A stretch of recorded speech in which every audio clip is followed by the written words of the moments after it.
Hello ladies and gentlemen, and welcome back to Georg Mack Plays the Classics. The TurboGrafx 16 gives me another beat-em-up with China Warrior. This is an odd one. Boss Kara has ransacked the ancient city and it's up to you, Bruce Lee, China Warrior, to save the day. You have to use your martial arts skill to kick some bad guy butt through 4 stages. The first thing you'll notice is the huge character sprites.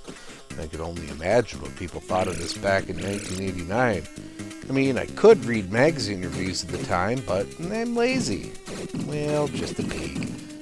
Yeah, EGM didn't like it. You automatically move to the right. You can punch with button 1 and kick with button 2.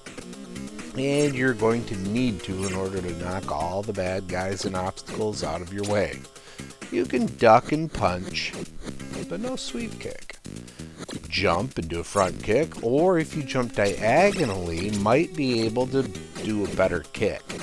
Enemies can be punched or kicked as they run on screen toward you. Obstacles such as rocks, knives, arrows, flames, and sticks are thrown at you as well. Some obstacles will show power up when you hit them and give you some extra life. That, as well as bags of oolong tea, will be very important to your success. At 3 points during each level, you will face off against a boss. These will require some trial and error in order to defeat. The first level bosses were pretty easy. Just kicking repeatedly would defeat them. However, the other bosses were much more difficult. This caps off the battle against the Drunken Master, who replenishes life when taking a swig from his bottle. After winning, you can press up, select buttons 1 and 2, and then press run to play a harder second act. I did it for some reason. Then it wanted me to play Act 3. I declined.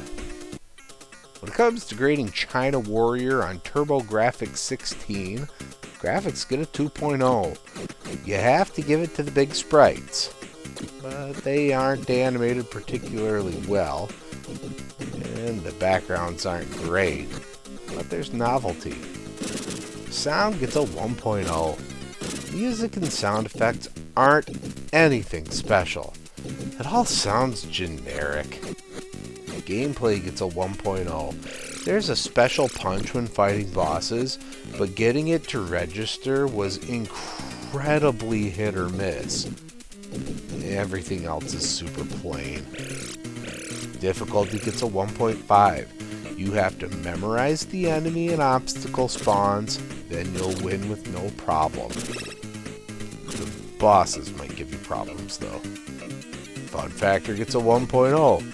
A low level of entertainment was achieved. Overall, China Warrior earns a 1.3 and gets a D+. Yeah, this is not a great game. The graphics make it novel, and that's it. Well, that's going to do it for me for today. Please make sure to like this video. Let me know what you think of China Warrior in the comments, and please subscribe to Headshot Productions here on YouTube, because we want you here for each and every video we release, because it is your destiny.